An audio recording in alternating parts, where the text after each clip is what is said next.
Hello everyone, हम chapter कर रहे हैं बेटा कैश फ्लो स्टेटमेंट का। आज हम करेंगे एक्स्ट्रा ऑर्डिनरी आइटम्स का मीनिंग, वो क्या होती हैं। एक्स्ट्रा ऑर्डिनरी नाम से ही पता लग रहा है कि वो कुछ ऑर्डिनरी नहीं है, नॉर्मल नहीं है।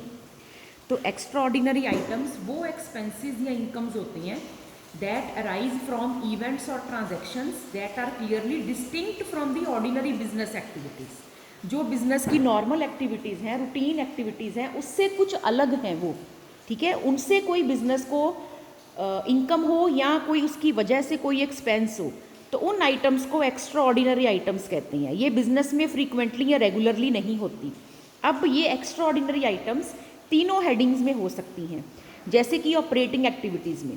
अब जैसे बिजनेस आपने शुरू किया, तो बिजनेस को शुरू करने से पहले या कंपनी स्टार्ट करने से पहले, इनकॉर्पोरेशन से पहले जो खर्चे होते हैं उनको प्रीलिमिनरी एक्सपेंसेस कहते हैं। तो ये बिजनेस को चलाने के लिए ही है, ठीक है तो ये ऑपरेटिंग, पर ये एक्स्ट्रा ऑर्डिनरी है, ये बार बार नहीं होते। जैसे आप अपने एम्प्लॉयज़ को सैलरी देते हो, सैलरी पे करना उनको, ये आपका बिजनेस का रूटीन एक्सपेंस है, ऑपरेटिंग एक्सपेंस है। पर सपोज करो कि आपके कुछ एम्प्लॉयज़ वॉलंटरी रिटायरमेंट ले गए, तो जब उन्होंने वॉलंटरी रिटायरमेंट एज से पहले ही रिटायरमेंट ले ली, तो आपने उनको कुछ कॉम्पनसेशन पे की। अब ये आपने कोई बार बार थोड़ी पे करनी है, पर सैलरी तो उनको जो आप वैसे हर महीने पे कर रहे थे, अपने स्टाफ को कुछ देना तो ऑपरेटिंग है ना, पर ये ऑपरेटिंग में ही आएगा, पर एक्स्ट्रा ऑर्डिनरी आइटम मान कर आएगा। नेक्स्ट है इन्वेस्टिंग एक्टिविटीज़। जैसे कि आपकी कोई फिक्स एसेट थी, फिक्स एसेट को खरीदना और बेचना इन्वेस्टिंग एक्टिविटी में आता है। पर सपोज करो आपकी कोई फिक्स एसेट थी, आपकी बिल्डिंग थी, उसको आग लग गई या अर्थक्वेक से वो डिस्ट्रॉय हो गई और फिर आपको क्लेम मिला। अब बार बार तो आग नहीं लगती, बार बार तो अर्थक्वेक नहीं आता, तो ऐसे आपको फिक्स एसेट के डैमेज की वजह से जो क्लेम मिला, वो भी एक एक्स्ट्रा ऑर्डिनरी इनकम गिनी जाएगी इन्वेस्टिंग एक्टिविटी की हेडिंग के अंदर। ऐसे ही फाइनेंसिंग एक्टिविटीज़, जैसे कि payment for buyback of shares. Buyback of shares क्या होता है कि सपोज करो कंपनी के इक्विटी शेयर्स हैं, कंपनी ने क्या किया, जो अपने इक्विटी शेयर्स हैं मार्केट में, अपने ही इक्विटी शेयर होल्डर से कंपनी ने वो इक्विटी शेयर वापस खरीद लिए, उसे कहते हैं बाय बैक कर लेना। अपने ही शेयर्स को वापस खरीद लिया, जब जरूरत थी पैसे की तब इशू किए, अब जरूरत नहीं है, कंपनी ने बायबैक की स्कीम लगाई और कंपनी ने अपने शेयर होल्डर से वो शेयर्स वापस परचेज कर लिए।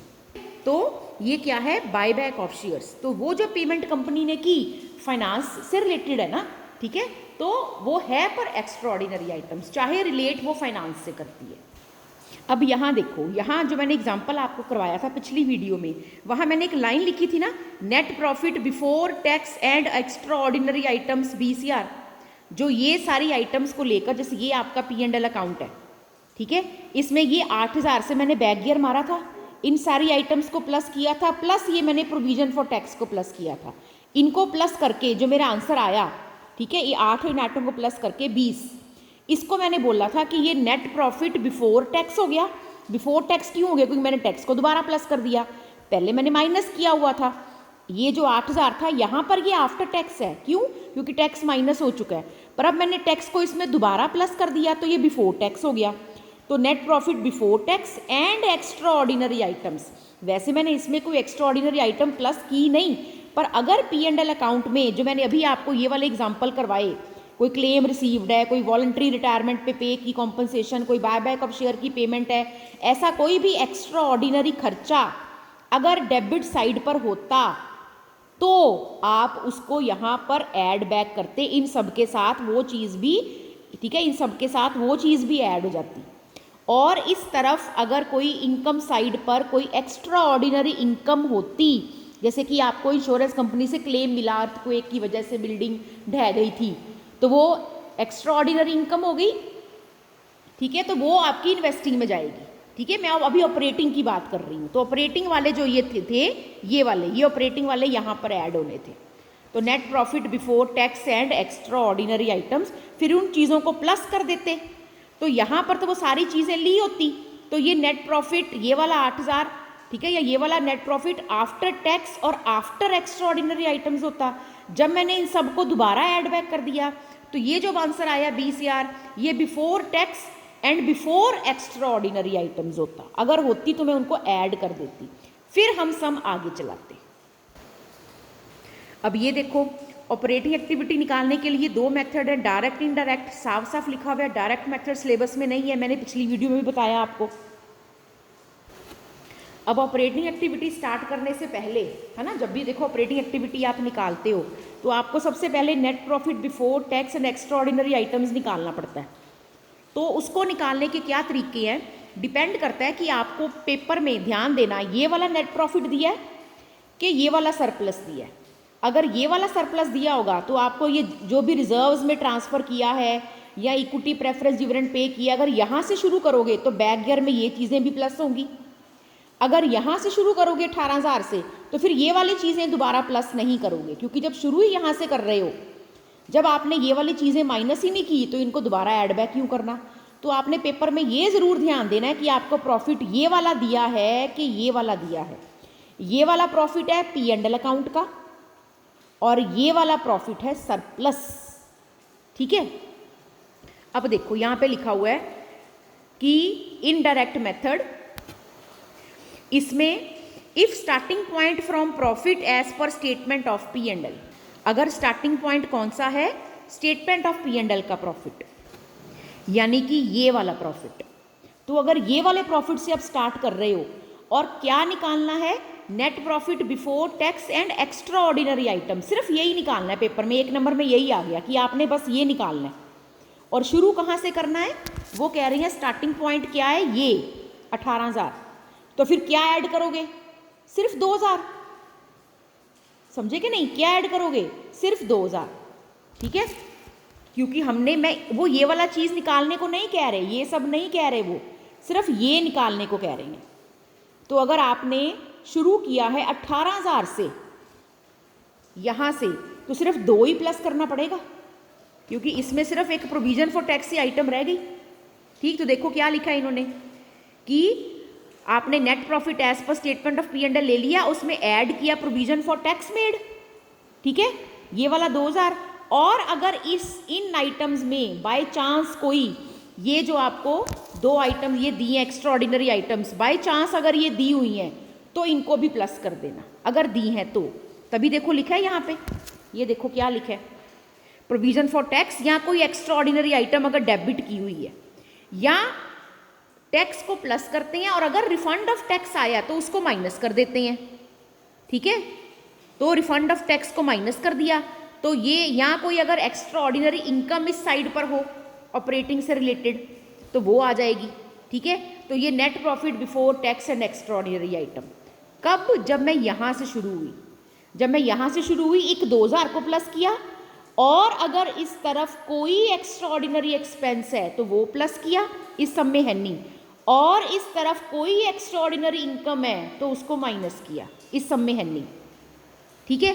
या टैक्स है पे किया तो उसको प्लस किया, और बाय चांस अगर टैक्स हमने ज़्यादा पे कर दिया था, उसका रिफंड आया तो इधर दिया होगा बाय रिफंड ऑफ टैक्स, तो उसको माइनस करना है। अब दूसरा क्या, वो कहते हैं कि अगर आपका स्टार्टिंग पॉइंट सरप्लस है, यानी कि ये वाला 8,000 ये सरप्लस है, ये 8,000 क्या है, ये सरप्लस है जो बचा एंड में, सारे खर्चे करने के बाद, सारे रिजर्व बनाने के बाद, सारा डिविडेंड देने के बाद, ये सरप्लस। अगर यहाँ से शुरू करोगे तो फिर ये सारी चीज़ें प्लस करोगे, ठीक है। कोई रिजर्व में ट्रांसफ़र किया, जनरल रिजर्व में किया, डिबेंचर रिडम्पशन रिजर्व में किया, वर्कमैन कंपनसेशन रिजर्व में किया, दिया नहीं हुआ हो सकता है, प्रेफरेंस डिविडेंड दिया, इक्विटी डिविडेंड, जो जो यहाँ पर दिया, तो देखो वही लिखा है। तो क्या लिया आपने, net profit before tax extra ordinary item, ठीक। या तो आपको सीधा ही दिया हो इस साल का सरप्लस 8,000 है, या कई बार पता कैसे दिया होता है, ऐसे दिया होगा कि पिछले साल जो बैलेंस था सरप्लस का वो था जी